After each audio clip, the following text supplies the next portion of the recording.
चलिए दोस्तों, आज की इस वीडियो में हम लोग क्लास 12 के हिंदी के गद्य खंड के 10वें चैप्टर को देखने वाले हैं। देखिए 10वां चैप्टर का नाम है जूठन, जिसके लेखक है ओम प्रकाश वाल्मीकि। ये जो जूठन है ना, ये आत्मकथा। आत्मकथा का मतलब जो लेखक है वो अपनी कथा को दर्शाए, अपनी बचपन की स्थिति का वर्णन किए हैं। कौन? ओम प्रकाश वाल्मीकि। तो यह कहानी बहुत ही जबरदस्त है। मतलब ये जो आत्मकथा है, सुनने के बाद आपका दिल दहल जाएगा, इसलिए सारी बातों को हम लोग ध्यान से समझेंगे, ठीक है ना। लेकिन सबसे पहले हम लोग ओम प्रकाश वाल्मीकि का जो परिचय है, मतलब लेखक परिचय हम लोग जान लेते हैं। देखिए लेखक जो है ना ओम प्रकाश वाल्मीकि, इनका जन्म 30 जून 1950 ईस्वी को हुआ है। और कहाँ हुआ है? तो बड़ला मुजफ्फरपुर के उत्तर प्रदेश में, यूपी में हुआ है। इनके माता का नाम मकुंदी देवी है, पिता का नाम छोटा लाल है। और इनकी रचनाओं की यदि बात करते हैं तो जूठन क्या है? तो एक आत्मकथा है। ये जो कहानी है आत्मकथा दर्शाई गई है, मतलब अपनी कथा का लेखक वर्णन किए हैं। तो जूठन, सलाम, घुसपैठिए, सदियों का संताप है, बस बहुत हो चुका, अब और नहीं, और भी बहुत सारी इनकी रचनाएं हैं, ठीक है ना। यदि इनकी पुरस्कार की बात करते हैं तो 1983 ईस्वी में डॉक्टर अंबेडकर राष्ट्रीय पुरस्कार इनको मिल चुका, 1995 में परिवेश सम्मान, 1996 में जयश्री सम्मान, और 2000 ईस्वी में कथा क्रम सम्मान इनको अभी तक मिल चुका है, ठीक है ना। तो ये जो कहानी हम लोग पढ़ने वाले हैं उसका नाम है जूठन, आत्मकथा। ये कहानी नहीं है, ये क्या? आत्मकथा है। मतलब लेखक इसमें अपनी कथा को दर्शाए हैं, इसलिए ध्यान से सारी बातों को समझेंगे। सबसे पहले लेखक जो है ना अपनी स्कूल अवस्था से इस आत्मकथा में वर्णन करते हैं कि जब मैं पहली बार विद्यालय में गया तब क्या हुआ मेरे संग। देखिए जो लेखक है ओम प्रकाश वाल्मीकि, ये चुहार जाति से बिलोंग करते हैं। ये छोटे दलित वर्ग का आता है लोग कास्ट, ठीक है ना। तो लेखक जो है वो किस कास्ट से बिलोंग करते हैं? चुहार जाति से बिलोंग करते हैं, चुहार, ठीक है ना।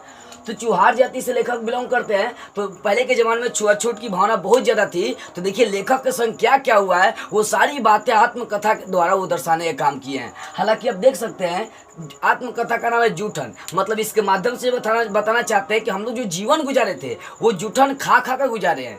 लेकिन आज लेखक कहाँ, और पहले जब लेखक थे वो जूठन खा कर अपना जीवन गुजारने का काम करते थे, ठीक है ना। तो ध्यान से समझिएगा। पहली बात वो करते हैं विद्यालय में शिक्षकों का कैसा इनका व्यवहार होता है। जब लेखक ओम प्रकाश वाल्मीकि पहली बार विद्यालय जाते हैं तो वहाँ का जो हेडमास्टर था उसका नाम था कालीराम। हेडमास्टर का क्या नाम था? कालीराम, याद रखिएगा। जो वहाँ का हेडमास्टर था उसका नाम था कालीराम, वहाँ का जो हेडमास्टर था। तो जब लेखक पहली बार गए वहाँ पर तो जो हेडमास्टर था उसको मालूम चल गया कि दलित वर्ग मतलब चुहार जाति का लड़का है। तो वहाँ पर हेडमास्टर जौन होता है वो आकर उसको कहता है चल झाड़ू पकड़ और क्या करना, तुमको झाड़ू लगाना, तुम्हारा ये खानदानी काम है, तुम्हारा पढ़ना काम नहीं है। कौन? जब लेखक पहली बार विद्यालय जाते हैं तब वहाँ का हेडमास्टर कालीराम कहता है कि तुम्हारा खानदानी काम है झाड़ू लगाना, साफ सफाई करना, पढ़ना लिखना काम नहीं है। अब लेखक कर भी क्या सकता था? वहाँ हेडमास्टर की बात मानते हैं और दिन भर झाड़ू लगाते हैं, फील्ड उल्ड सब बहारना पड़ता, मैदान सब उनको बहारना पड़ता है, ठीक है। अब एक दिन बीत गया, दूसरे दिन भी जब लेखक जाते हैं विद्यालय पढ़ने तब भी हेडमास्टर कालीराम वही कहता है कि चल तुम्हारा ये खानदानी काम है, झाड़ू लगाना, ये सब तुम्हारा काम है। फिर तीसरे दिन जब लेखक आते हैं तो चुपके से आकर विद्यालय में बैठ जाते हैं। जब चुपके से आकर विद्यालय में बैठ जाते हैं तब हेडमास्टर को भनक लग जाती है कि जो चुहार जाति का लड़का वो आकर फिर इसमें क्या हो गया, बैठ गया है। अब जब हेडमास्टर को मालूम चलता है कि वह साफ सफाई नहीं किया, आकर बैठ गया है, तब वहाँ पे हेडमास्टर जाता है कालीराम और गर्दन में हाथ लगाकर बाहर फेंक देता है, मतलब दबोच कर फेंक देता है बाहर।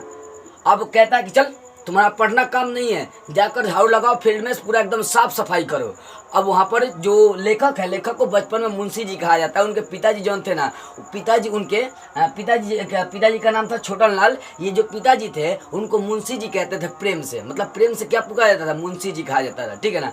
तो जब क्या हुआ कि जब हेडमास्टर को मालूम चल गया कि चुपचाप आकर पढ़ने बैठ गया तो हेडमास्टर आता है और लेखक के गर्दन में हाथ लगाकर क्या दबोच कर बाहर फेंक देता है और कहता है चल झाड़ू लगाओ। अब लेखक फिर जाते हैं, झाड़ू लगाते हैं, रोते हैं, उनका चेहरा पूरा धूल से भर गया रहता है। लेकिन किसी संयोग से होता क्या है कि जहाँ झाड़ू लगा रहे थे लेखक, मतलब मुंशी जी कौन है? तो इस कहानी में जो ओम प्रकाश वाल्मीकि है उनका बचपन में नाम था, ठीक है ना। तो जब मुंशी जी मतलब जब लेखक झाड़ू लगा रहे थे तब इनके पिताजी छोटा लाल उस रास्ते से गुजर रहे थे। तब छोटा लाल देखे कि मेरा बेटा झाड़ू लगा रहा है। तब छोटा लाल पूछते हैं किनसे? अपने बेटा से कि मुंशी जी क्या कर रहे हो। तब छोटा जो मुंशी जी रहते, जो लेखक रहते झाड़ू लगा रहे थे, वो मतलब पिताजी की बात सुनकर रोने लगते हैं, फुट फुट के रोने लगते हैं। और जब उनके पिताजी देखते हैं तो उनसे बर्दाश्त नहीं होता है। पिताजी जाते हैं नजदीक और पूछते हैं कि बताओ बेटा क्या हुआ है। तब लेखक कहता है कि देखिए ऐसा ऐसा हेडमास्टर जो ना मेरे संग व्यवहार किया है। जब मैं पहले दिन आया तो झाड़ू ही लगवाया, दूसरे दिन भी झाड़ू लगवाया, और तीसरे दिन चुपके से आकर बैठ कर पढ़ना चाहा तब वो गर्दन में हाथ लगाकर दबोच के बाहर फेंक दिया। और पिताजी गुस्सा हो जाते हैं पूरा का पूरा, कहते हैं कौन है हेडमास्टर। देखिए कोई भी पिता होना, अगर वो किसी भी आजकल तो जाति प्रथा नहीं है, आजकल उतना भेदभाव नहीं रह चुका है, पहले के ज़माने में बहुत ज़्यादा भेदभाव रहा करता था, ठीक है। तो पहले के ज़माने में इतना भेदभाव था कि मतलब छोटे कास्ट का उतना वैल्यू था नहीं। लेकिन फिर भी अगर एक पिता है और वो उसके बेटे को मारा जा रहा है, प्रताड़ित किया जा रहा है, तो पिता जरूर आवाज़ उठाएगा। जब पिताजी को मालूम चलता है तो पिताजी गुस्से में चिल्लाते हैं कौन है हेडमास्टर। अंदर जाते हैं तो अंदर जाते जाते हेडमास्टर जो होता है ना गाली गलौज करने लगता है लेखक के पिताजी को कि चुहार जाती है, ई है, वो है, तरह तरह की बातें बोलने लगता है। लेकिन फिर भी लेखक के पिताजी जो है ना उस हेडमास्टर का डटकर विरोध करते हैं, डटकर सामना करते हैं। तो लेखक अपने पिताजी के इस साहस का हमेशा याद रखते हैं। आज भी लेखक जो है ना आज भी जिंदा है, ओम प्रकाश वाल्मीकि जी, लेखक आज भी जो है ना उनके उस साहस का जो है ना मतलब लेखक जो है लेखक ओम प्रकाश वाल्मीकि वो अपने पिताजी के साहस का मतलब आज भी कोई कल्पना नहीं कर सकते। आज भी उनके साहस को याद रखते हैं कि कैसे मेरे पिताजी ने उस स्कूल के हेडमास्टर से डटकर विरोध किया था, सामना किया था। पहले के जो मास्टर हुआ करता था वो सब खचरावा हुआ करता था ना, छोटे कास्ट को गाली गलौज खूब मारपीट करता था लोग। पहले के लोगों का कहना था कि जो छोटन कास्ट है वो पढ़ लिख नहीं सकता है, उसका सिर्फ साफ सफाई यही सब काम धाम है। तो समझ गए होंगे जब विद्यालय में पहली बार गए तो उनके संग क्या दुर्व्यवहार हुआ था, किनके लेखक के संग। पहले दिन गए तो झाड़ू लगाना पड़ा, दूसरे दिन भी झाड़ू लगाना पड़ा, तीसरे दिन जब लेखक गए तो चुपके से विद्यालय में जाकर बैठ गए। तो वहाँ का जो कालीराम हेडमास्टर था उसको मालूम चल गया तो उनके गर्दन में हाथ लगाकर दबोच कर बाहर फेंक देता। फिर क्या करता है, झाड़ू लगाने के लिए बोलता है। जब पिताजी उनके देखते हैं, मुंशी जी को मतलब लेखक को देखते हैं तो बोलते हैं बेटा क्या हुआ। तब वो अपनी सारी बातें उनको रो रो कर बताते हैं और पिताजी गुस्से में आते हैं, हेडमास्टर से भेंट करते हैं। हेडमास्टर कुछ गाली गलौज भी करता है लेकिन फिर भी पिताजी जो है छोटा लाल वो डटकर सामना करते हैं। उस साहस का आज भी लेखक याद करते हैं, उस साहस को, अपने पिताजी के उस साहस को लेखक आज भी याद रखते हैं, ठीक है ना। तो विद्यालय का व्यवहार आप समझ गए। अब देखो लेखक के जो घर की आर्थिक स्थिति थी वो बहुत खराब थी, खाने के लिए मोहताज थे। इनके घर का जितना भी परिवार था वह सब दूसरे के यहाँ काम करते थे। और खासकर जो थे ना लेखक के घर के अधिकांश लोग सुखदेव सिंह त्यागी के यहाँ काम करते थे। सुखदेव सिंह त्यागी कौन था, तो वहाँ के एक धनी मनी व्यक्ति कहा जा सकता है, ठीक है। तो लेखक के घर की आर्थिक स्थिति बहुत ज़्यादा दयनीय थी। घर के सारे लोग कहीं ना कहीं काम धाम करके अपना कैसे मतलब गुजारा करते थे। अब देखो ऐसा नहीं कि आप कहीं काम कर रहे तो आपको ढेर सा पैसा मिल जाएगा, ढेर सा आना नहीं। पहले जूठन दिया जाता था, वही तो शीर्षक का नाम है जूठन। पहले जब जो भी खाना होना, मान लीजिए हम खा लिए, हम अमीर आदमी हैं, हम नौकर रखे हैं, तो पहले के ज़माने में नौकर को ताज़ा खाना अपना जूठन दिया जाता था। जो बच जाएगा ना वही खाना क्या करेंगे, वो सब नौकर उकर सब खाएंगे, ठीक है। या अलग से जो खाना बनाया जाता था उसमें आटे में भूसी मिलाकर बनाया जाता था नौकरों के लिए। अच्छा खाना नौकरों को नहीं दिया जाता था। पहले के ज़माने में जब अंग्रेज थे तो कैदियों के संग अच्छा व्यवहार नहीं करते थे, अच्छा खाना नहीं देते थे, एकदम औरल मॉरल एकदम जैसा भक्तल खाना मिल जाएगा ना वो सब खिला देते थे। कौन, अंग्रेज सब। वही पहले के हम लोगों के पास भी वही मतलब क्या भेदभाव था कि जो नौकर होता है सब घटिया होता है, सब यही सब मानते थे लोग पहले के लोग। आजकल ऐसा नहीं है, घटिया होते उनको अच्छा खाना नहीं देना है, ठीक है ना। शीर्षक का नाम है जूठन इसलिए पड़ा है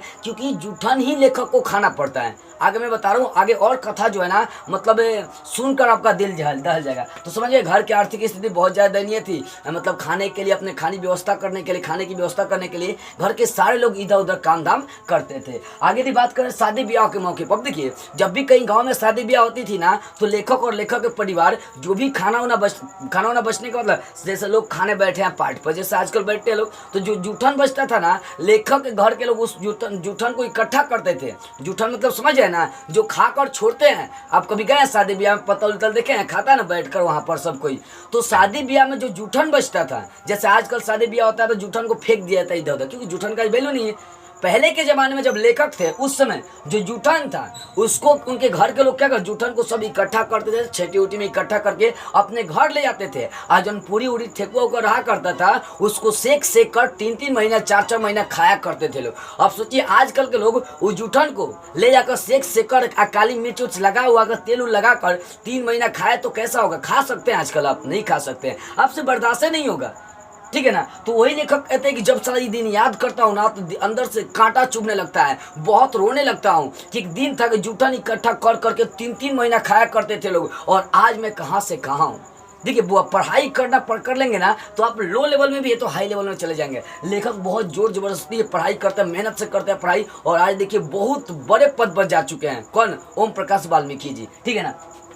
तो शादी ब्याह के मौके पर वो जूठन को इकट्ठा करके 3-3 महीने 4-4 महीने तक उसमें से उस पूरी उरी को सेक कर गर्म कर करके लेखक के परिवार लोग खाते हैं, गुजार बसर करते हैं। आगे है, एक दिन जब लेखक 9वीं क्लास में पढ़ रहे थे तो एक दिन उनकी माँ लेखक को बुलाई और बोली कि जा बुआ, यहाँ पर जो ब्रह्मदेव था, ब्रह्मदेव नाम का एक आदमी था, उसका बैल मर गया था, उसी के बैल का खाल उतारने के लिए, उसको फेंकने के लिए लेखक को मतलब उसकी माँ ने बुलाई कि बेटा आज घर में कोई नहीं है, तुम ही चल जाओ अपने चाचा के संग और उस बैल के खाल को क्या करना, तुम उतार लेना। खाल समझते हैं, चाम उम जौन छीला जाता है। देखो मतलब छोटे जौन कास्ट थे ना, पहले जाति प्रथा आ चुकी थी, जाति के आधार पर काम करने के लिए लोगों को बांट दिया गया था, ठीक है। तो लेखक को एक दिन उसकी माँ ने 9वीं क्लास में जब लेखक पढ़ रहे थे तब उसकी माँ ने लेखक को बुलाई कि बेटा आओ, स्कूल में से बुला ली, क्योंकि 15 रुपए का लालच था, ठीक है ना। 15 रुपए बहुत ज्यादा उस समय थे, उस समय के जमाने में।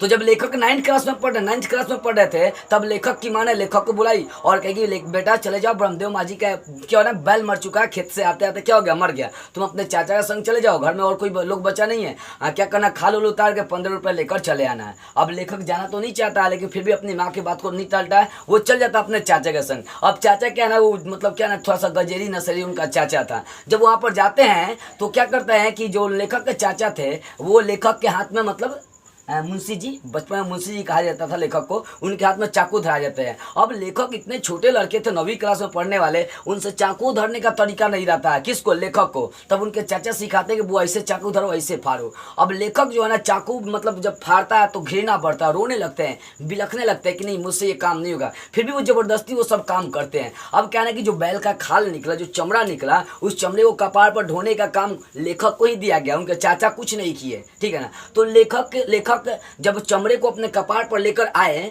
तब उनकी माँ देखकर रो पड़ी, बिलखने लगी। देखिए कि मेरा बेटा जो है एकदम धूल मूल से भर चुका है, रोता हुआ आ रहा है। इस स्थिति को देखकर उसकी माँ रो पड़ी। और साथ में जो लेखक की भाभी थी वो बोलती है लेखक की माँ से कि देखिए माँ जी, अब जो लेखक है जो मुंशी जी है, अब ये कभी सब काम नहीं करेगा, इससे बर्दाश्त हो ही नहीं रहा है, छोटा लड़का इस सब इसी सब काम धाम करवाएंगे तो अच्छी बात नहीं है। और लेखक की भाभी की इस बात को याद रखते हैं कि किस तरह मेरी भाभी ने मेरी माँ से ये सब जो काम करवाने वाली थी उस सब मना करवा दिया और पढ़ाई लिखाई पर ज़्यादातर फोकस करवाई। उस समय से जो लेखक है बहुत ज़्यादा पढ़ाई पर मेहनत करते हैं और आज कहीं से कहीं और पहुंच चुके हैं, ठीक है ना, समझ में आ गई वो बातें। तो लेखक की माँ ने क्या बुलाई, एक दिन ब्रह्मदेव सिंह का बैल मर चुका था, उस बैल को लाने के लिए बुलाती है। लेखक वहाँ पर भी जाता है, बैल का छाल मतलब खाल जो था उसको लेकर आता है कपड़ पर धोते हुए। लेखक का चेहरा धूल से भर चुका था पूरा। इस स्थिति को उसकी माँ देख कर रो पड़ती है। तब भाभी बोलती है कि देखो माँ, अब से मुंशी जो है ना वो नहीं जाएगा बैल का खाल उतारने, ये सब काम उससे नहीं होगा, कृपया उससे ये सब काम नहीं करवाइए। आगे 5वीं पॉइंट देखते हैं अगर, तो सुखदेव सिंह त्यागी की लड़की का शादी। हाँ, एक बात और समझिए, एक दिन की बात है कि सुखदेव सिंह जो त्यागी था वहाँ का धनी मनी व्यक्ति था, उसकी लड़की का शादी था। उसमें लेखक के सारे परिवार को काम धाम करने के लिए बुलाया गया था। क्या बुलाया गया था? काम धाम वहाँ पर करने के लिए, मतलब कोई भी सामान नहीं छूटनी चाहिए, कोई भी काम धाम नहीं छूटनी चाहिए, क्योंकि सुखदेव सिंह त्यागी के लड़की का शादी था। अब क्या होता है, जब शादी ब्याह हो जाता है, जब सारे लोग खाना खा रहे होते हैं, मतलब शादी ब्याह में सुखदेव सिंह त्यागी की लड़की में जब सारे लोग अच्छे अच्छे खाना खा रहे थे, तब लेखक की माँ और लेखक और उनकी एक छोटी बहन भी रहती है, तीनों खड़े होकर देखते हैं, तीनों खड़े होकर कि कितना अच्छा अच्छा लोग खाना खा रहे हैं। तब लेखक सोचते हैं काश मुझे भी ऐसा ऐसा खाना मिलता। तब लेखक अपनी माँ से बोलते हैं कि माँ, मुझे भी खाने का वो मन कर रहा है, मुझे भी क्या कर रहा है, खाने का मन कर रहा है। तब उसकी माँ बोलती है कि देखो बेटा, हम लोग के नसीब में ये सब खाना होना नहीं है। उनकी माँ बोलती है, देखिए कैसा स्थिति था उन लोगों को, दूसरे का खाना देखकर सोचते थे लेखक कि काश मुझे भी ऐसा खाना नसीब हो पाता। मतलब खाने के लिए लोग क्या थे, मोहताज थे। कौन? लेखक, जिनको बचपन में मुंशी जी कहा गया, मुंशी जी, उनके पिताजी घर के लोग प्रेम से मुंशी जी के नाम से जानते हैं। तो सुखदेव सिंह त्यागी के लड़की का घर में शादी था। तो लेखक की माँ और उनकी छोटी बहन जो थी लेखक की, वो सब खड़े होकर देख रहे थे कि काश मुझे भी ऐसा सुंदर सुंदर खाना नसीब होता। अब क्या होता है कि लेखक की माँ जितना भी जूठन बचा था सबको इकट्ठा कर ली और फिर जाकर सुखदेव सिंह त्यागी से बोलता है, जिनकी लड़की का शादी था, कि देखिए कुछ उस खाना में से दे देंगे तो अच्छा रहेगा, मतलब जो बढ़िया खाना था उसमें से भी कुछ दे देंगे तो मेरे लिए बहुत कृपा होगी आपके ऊपर, ठीक है ना। तब वो क्या बोलते हैं सुखदेव सिंह त्यागी, जाती है कि नहीं, जानते हैं ना, झोटवा धक्के को उखाड़ लेंगे, कौन बोलता है?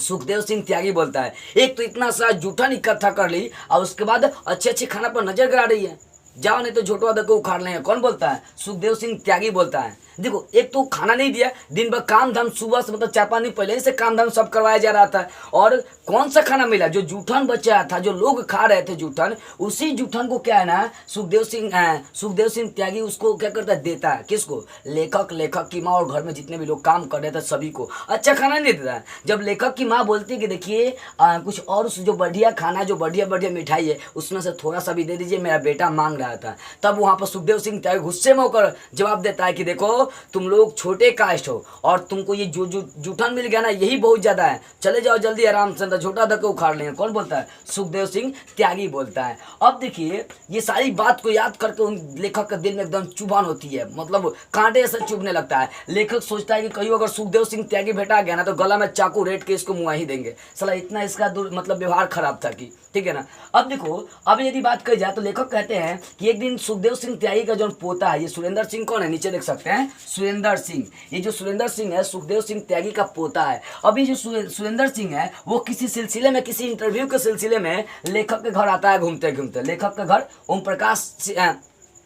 प्रकाश वाल्मीकि के घर आता है। कौन? सुखदेव सिंह त्यागी का पोता आता है। किनके? लेखक के घर आता है। लेखक के घर आता है तो उसको खाना वाना खिलाया जाता है। तब सुरेंद्र सिंह बोलता है कि भाभी, आपकी हाथ में जादू है, आप बहुत बढ़िया खाना बनाती है। तो अब लेखक उस स्मृति को याद करने लगते हैं कि वो इसका दादा था जो अंसला जूठन खिलाता था, बढ़िया खाना मांगने पर कहता था कि झोटा उखाड़ लेंगे, ठीक है ना। तो सुरेंद्र सिंह त्यागी की इस बात को सुनकर लेखक का दिल पिघल जाता है और पुरानी स्मृतियों में लेखक क्या होते हैं? खो जाते हैं। समझ में? देखो बुआ, इसलिए देखो, आदमी की स्थान और स्थिति की पूजा होती है, समझ रहे ना। अब आप सुंदर है कि करिया है कि गोर है कि आप लंबा है कि क्या, इसकी कोई वैल्यू नहीं है। वैल्यू आपके स्थान और स्थिति का है। मैंने एक बात कही थी आपसे कि सांप है, अगर सांप गांव जवार में इधर मिलेगा तो लोग क्या करते हैं? उसको लाठी से मार देते हैं। और वही सांप अगर मंदिर पर मिले तो लोग उसकी आरती उतारते हैं, दूध पिलाते हैं, हुमाद अगरबत्ती दिखाते हैं, पूजा पाठ करते हैं। वही चीज है, सांप वही है, बशर्ते स्थान का अंतर पड़ गया। गाँव में इधर मिलेंगे मारेंगे, मंदिर में मिलेंगे लोग पूजा करेंगे। इसलिए अपने स्थान को, अपनी स्थिति को बदलने की कोशिश करिए। शायद अगर लेखक अपनी स्थिति को नहीं बदलते तो जीवन भर इनको जूठा नहीं खाना पड़ता, ठीक है ना। पहले के लोग थोड़ा कट्टर हुआ करते थे, तो इस तरह से ये लेखक का कहानी मतलब आत्मकथा क्लियर हुआ जूठन। इतनी बातें ये क्या किए, इसमें मतलब दर्शाने का काम किए हैं। तो आई होप ये सारी बातें आपको समझ में आ गई होगी। 5 पॉइंट में 6 पॉइंट में मैं बताया हूँ। पहला विद्यालय में अपनी स्थिति को दर्शाते हैं कि उनका टीचर उनके संग कैसा व्यवहार करता है, हेडमास्टर जिसका नाम कालीराम रहता है। फिर अपने घर की स्थिति को दर्शाते हैं। फिर एक दिन शादी ब्याह के मौके पर वो सब जूठन इकट्ठा करते हैं उस सबको। और यहाँ पर एक दिन लेखक की माँ ने उनको 9वीं क्लास में जब लेखक पढ़ रहे थे तब बुलाकर क्या करी, बैल की खाल उधेड़ने के लिए लाने के लिए बोली, छील कर लाने के लिए बोली। और फिर 5वीं पॉइंट थी कि सुखदेव सिंह त्यागी की जब लड़की का शादी था तो वहाँ पे कैसन व्यवहार करता है। लेखक कहते हैं कि जिस दिन भेटा जाएगा ना उसको, उसके तो मुंह में चाकू घोप देगा, दांत चियार देगा। और फिर 6ठी पॉइंट था कि सुरेंद्र सिंह जो था वो सुखदेव सिंह त्यागी का पोता था, वो किसी सिलसिले में आया था। तब लेखक की वाइफ की हाथ का खाना खाकर कहता है कि वाह भाभी जी कितनी अच्छी खाना बनाई है आप। तब लेखक अपनी पुरानी स्मृतियों को याद करने लगता है कि साला इसका एक दादा था जो खूब जूठन खा देता था, बढ़िया खाना मांगने पर गाली गलौज करता था, झोटा उखाड़ने की बात कहता था, ठीक है।